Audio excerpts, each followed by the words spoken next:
அனைவருக்கும் வணக்கம். நம்ம அடுத்து என்ன பார்க்க போகிறோம் அப்படின்னு கேட்டிங்கன்னா, ஆட்டிசம் ஆட்டிசம் குழந்தை இருக்காங்க இல்லைங்களா? ஆட்டிசம் குழந்தையோட ஒரு எடுத்துக்காட்டு ஜாதகத்தை போடுறோம். அது என்ன ஆட்டிசம் எடுத்துக்காட்டு ஜாதகம், நம்மளுக்கு அந்த அமைப்பு எப்படி இருக்கும் அப்படின்னு கேட்டிங்கன்னா, சந்திரன் பாதிப்படைஞ்சிருப்பார். ஓகேங்களா? சந்திரன் பாதிப்படைஞ்சிருக்கணும், புதன் பாதிப்படைஞ்சிருக்கணும். அடுத்தது மெயினாக சந்திரன் புதன் ஆட்டிசம் குழந்தைக்கு பாதிப்படைஞ்சிருக்கணும். அடுத்தது பார்த்திங்கன்னா, இது யார் சம்பந்தத்தில் இருக்கணும்? ராகு கேது இந்த மாதிரி சம்பந்தத்தில் இருக்கணும். இதுதான் ஆட்டிசத்தோட ஜாதக அமைப்பு. இப்போ நான் ஒரு ஜாதகம் போடுறேன் பாருங்கள். அதில் நான் போட்ட உடனே உங்களுக்கு தெரியும் இந்த குழந்தையோட அமைப்பு எப்படி அவங்க இருந்துக்கிட்டு இருக்கிறாங்க, எதெல்லாம் ஃபேஸ் பண்ணுவாங்க அப்படின்றது அந்த கிரகத்தை வச்சு உங்களுக்கு போட்ட உடனே தெரிஞ்சிடும். இதுவும் பார்த்தீங்கன்னாக்கா நான் பலன் சொன்னது, அதை எடுத்துக்காட்டுக்கு நான் போடுறேன்.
ஓகேங்களா?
ஓகேங்களா?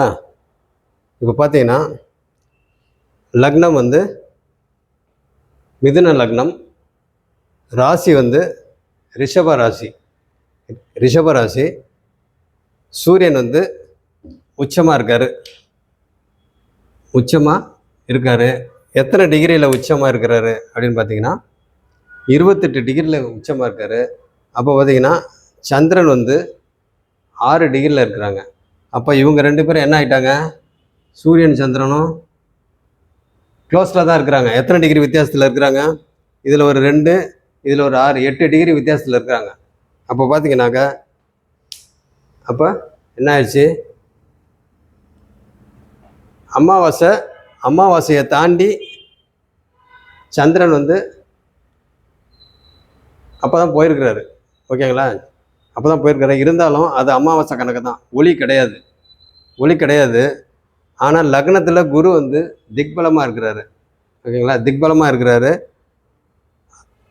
இந்த ஏரியாவில் எத்தனாவது வீட்டில், 12ஆம் வீட்டில் யார் யார் இருக்கா, சந்திரன் புதன். நான் சொன்னேன் இல்லைங்களா, சந்திரன் புதன் வந்து பாதிக்கப்பட்டிருக்கோம். எப்படி பாதிக்கப்பட்டிருக்கோம், ராகு சனி செவ்வாய் 3 சம்மந்தம் வந்துருச்சு. சுக்கிரன் ஆட்சியாக இருக்கார். அதனால் வந்து இந்த ஏரியாவே பார்த்தீங்கன்னாக்கா சுபத்துவமாக இருக்குது. ஆனால் சுபத்துவம் இவங்க பார்த்தீங்கன்னா எல்லாம் க்ளோஸ் கான்டாக்டில் இருக்காங்க. சுக்கிரன் 27 டிகிரி, ராகு வந்து 25 டிகிரி, சனி 21 டிகிரி, செவ்வாய் வந்து 25 டிகிரி. அப்போ பார்த்தீங்கன்னா இவங்கெல்லாம் க்ளோஸ் கான்டாக்டில் இருக்கிறனால இவங்கெல்லாம் ஒன்றாயிட்டாங்க. அப்போ டோட்டலாகவே ராகு இவங்களெல்லாம் என்ன பண்ணிட்டாரு, ராகு செவ்வாய் சனி இவங்க 3 பேரும் சேர்ந்து இந்த ஏரியாவே வந்து ஒரு வழி பண்ணிட்டாங்க. ஸோ டோட்டலாக அந்த ஸ்தானம் கெட்டு போச்சு, அந்த வீடும் கெட்டு போச்சு. அங்கே இருக்க கிரகங்களும் பார்த்தீங்கன்னாக்கா எல்லாம் ஒன்றுக்கு ஒன்று எல்லாம் மாட்டிக்கிட்டு இருக்கிறாங்க. அப்போ சந்திரனும் பார்த்தீங்கன்னாக்கா அமாவாசை சந்திரன், புதனும், அப்போ எல்லாம் டோட்டலாக வந்து இந்த புதனும் இவங்களும் கொஞ்சம் டிகிரியில் கொஞ்சம் வித்தியாசம் இருந்தாலும் அந்த ராசியில் தானே இருக்கிறாங்க. ஓகேங்களா, அப்போ அதோட பாதிப்பு அங்கே இருக்கும். அப்போ அந்த பாதிப்பு இருக்கிறனால ஆட்டோமேட்டிக்காக இவங்களுக்கு என்ன ஆச்சு, 12ஆம் வீடு வர 12ஆம் வீட்டில் இருந்தாவே டோட்டலாக அவங்க படிப்புக்கு பெரிய பாதிப்பு இல்லை, படிப்பு மட்டும் படிச்சுக்கிட்டு இருக்கிறாங்க.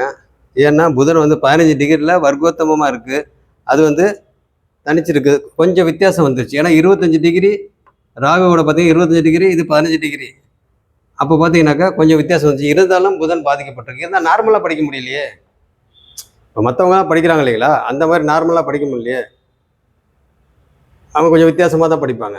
ஓகேங்களா, அதே மாதிரி அவங்களுக்கு பார்த்தீங்கன்னாக்கா சந்திரன் வந்து உச்சமாயிருக்கு. சந்திரன் வந்து உச்சமாயிருக்கிறாரு. அப்போ பார்த்தீங்கன்னாக்கா இது எல்லாமே சுபத்துவமாக இருக்கிறனால தான் ஆள் வந்து இருந்துக்கிட்டு இருக்கிறாங்க, அவங்க இருந்துக்கிட்டு இருக்கிறாங்க, படிச்சுக்கிட்டு இருக்கிறாங்க. ஆனாலும் நார்மலாக இருக்க முடியல. ஏன்னா மனநிலை பாதிச்சிருக்கு. ஏன் அப்படின்னா சந்திரன் வந்து இந்த ஏரியாவில் இருக்கிறனால சந்திரன் பாதிச்சிட்டாரு. அடுத்து பார்த்தீங்கன்னாக்கா புதனும் பாதிச்சிட்டாரு. அதனால் வந்து நார்மலாக படிக்க முடியல. எப்படி பாதிச்சிருக்கிறாரு, டோட்டலாகவே சனி ராகு செவ்வாய் சம்பந்தத்தில் இருக்கிறாரு. அதனால் இந்த 12ஆம் வீடு டோட்டலாகவே கெட்டு போச்சு. அதனால் ரெண்டாவது இந்த சூரியனும் பார்த்தீங்கன்னா 28 டிகிரினா இங்கே நம்ம போடவே வேண்டியதில்லை, அவரும் இங்கே இருக்கிற மாதிரி தான் கணக்கு, அவரும் இங்கே இருக்கிற மாதிரி தான் கணக்கு. அப்போ பார்த்தீங்கன்னா டோட்டலாக எத்தனை கிரகங்கள் ஒரே வீட்டில் இருக்குது பாருங்கள். அது குருவை தவிர மற்ற எல்லாமே பார்த்தீங்கன்னா ஒரே வீட்டிலே வந்துட்டாங்க. அப்போ ஒரு ஆர்டிஸ்டத்தோட குழந்தைக்கு எப்படி இருக்கும் அப்படின்னு கேட்டிங்கன்னா, சந்திரன் பாதிப்பு அடைஞ்சிருக்கும், புதன் பாதிப்படைஞ்சிருக்கும். ஓகேங்களா, இதுதான் வந்து மெயின். அந்த இது ஆர்டிஸ்டோட ஜாதக அமைப்பில் எல்லாருக்கும் இந்த மாதிரி இருக்காது, ஒவ்வொருத்தருக்கும் ஒவ்வொரு மாதிரி. சில பேருக்கு பார்த்தீங்கன்னா சந்திரன் வந்து ராகுவோட மட்டும் இருப்பார். ஓகேங்களா, இன்னும் ஒரு ஜாதகம் நான் பார்த்துருக்கேன், ஆர்டிஸ்டோட இது சந்திரனும் ராகுவும் இருக்கிறாங்க. இதில் சிம்மத்தில். அடுத்தது அதுக்கு ஆப்போசிட்டில் கும்பத்தில் பார்த்தீங்கன்னா குரு கேது,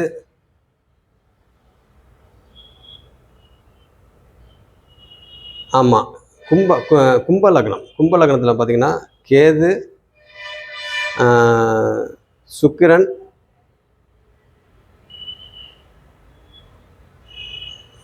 கேது சுக்கிரன் குரு 3 பேர் இருக்காங்க, அங்கே இருக்கிறாங்க. ஆப்போசிட்டில் பார்த்தீங்கன்னா சிம்மத்தில் யார் இருக்கா? சந்திரனும்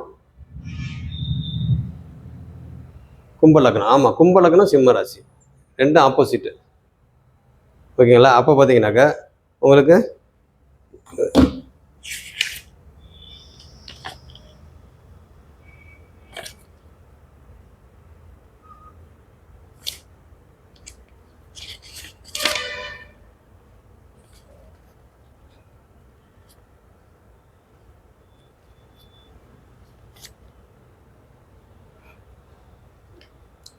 அந்த மாதிரி இருக்கும். அப்போ பார்த்தீங்கன்னா சந்திரன் ராகு வந்து உங்களுக்கு அந்த இடத்துல ஆப்போசிட்டில் இருக்காரு, எங்கள் சிம்மத்தில் இருக்கிறாரு. அப்போ பார்த்தீங்கன்னாக்கா அங்கே சந்திரன் பாதிப்பு அடைஞ்சிருக்கிறாரு. அப்போ சிம்ம ராசி கும்ப லக்னம்.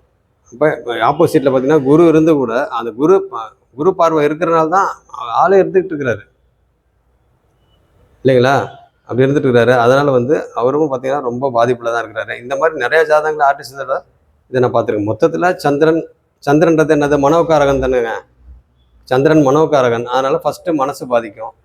அப்புறம் புதன் கெட்டு போயிருந்துச்சு அப்படின்னாக்கா மூளையை பாதிக்கும். மூளை என்னது? நரம்பு. புதன்றது நரம்பு சம்மந்தப்பட்டதுன்னா அப்போ மூளை பார்த்திங்கன்னா ஆட்டோமேட்டிக்காக பாதிக்கும்.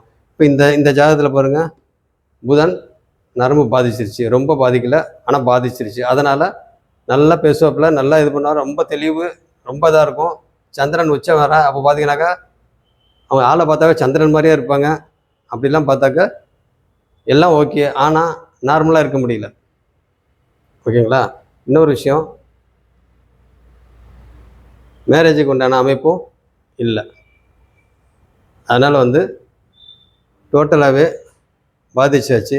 அதனால் ஆர்டிஸ்டோட இது இத்தனை கிரகமும் ஒரே வீட்டில் 12ஆம் வீட்டில் இருக்கிற ஜாதகத்தை அந்த ஆர்டிச குலத்தோட ஜாதகம் பார்த்தீங்கன்னாக்கா இதுதான் மெயினாக நான் வச்சுருக்கிறது. ரொம்ப அதாவது அப்நார்மலாக நிறைய ஜாதகம் வச்சுருக்கேன். ஆனால் அப்நார்மலாக இந்த மாதிரி எல்லா கிரகம் ஒன்றை தவிர எல்லா கிரகமும் அங்கேயே இருக்குது இல்லைங்களா? அந்த மாதிரி ஒரு ஜாதகத்தை வந்து இது ஒன்று தான் நான் வச்சுருக்கேன். ஓகேங்களா? சரி, இதை பார்த்துங்க. இதே மாதிரி நீங்களும் ஆர்டிசம் குழந்தைங்களோட ஜாதகத்தை, date of birth, time, place of birth இது 3த்தையும் வாங்கி பாருங்கள். நீங்கள் பார்த்தீங்கன்னாவே உங்களுக்கு ஒரு ஐடியா கிடைக்கும். சந்திரன் எந்த அளவுக்கு பாதிச்சிருக்காரு, புதன் எந்த அளவுக்கு பாதிச்சிருக்கிறாரு, மற்ற கிரகங்கள்லாம் எந்தெந்த மாதிரிலாம் பாதிக்கிறதுக்கு காரணமாக இருக்கிறாங்க, இதெல்லாம் வந்து தெரிஞ்சுங்க. அப்போ உங்களுக்கு அடுத்தடுத்து நீங்கள் ஜாதகம்லாம் பார்க்க எல்லா ஆங்கிள்லேயும் வந்து உங்களுக்கு புரிய ஆரம்பிச்சிடும். இப்போ இன்றைக்கி இப்போ நான் அடுத்தடுத்து பார்த்தீங்கன்னாக்கா நிறையா வீடியோ வந்து போட்டிருக்கேன். என்னென்ன கிளாஸு, ஷேர் மார்க்கெட்டுக்கு போட்டிருக்கேன், அரசியல்வாதியோட போட்டிருக்கிறேன். அடுத்தது வந்து இன்னும் 2-3 இதெல்லாம் இப்போ நான் சொன்னேன் இல்லைங்களா? அதெல்லாம் வந்து பார்த்துங்க. இந்த மாதிரி வச்சு இதெல்லாம் ஒரு எக்ஸாம்பிள் மாதிரி வச்சுக்கிட்டு நீங்களும் உங்களுக்கு தெரிஞ்சவங்களோட ஜாதகத்தை வச்சு அனலைஸ் பண்ணுங்கள். ஓகேங்களா? சரி, இதோடு முடிச்சுக்கிறேன். நன்றி.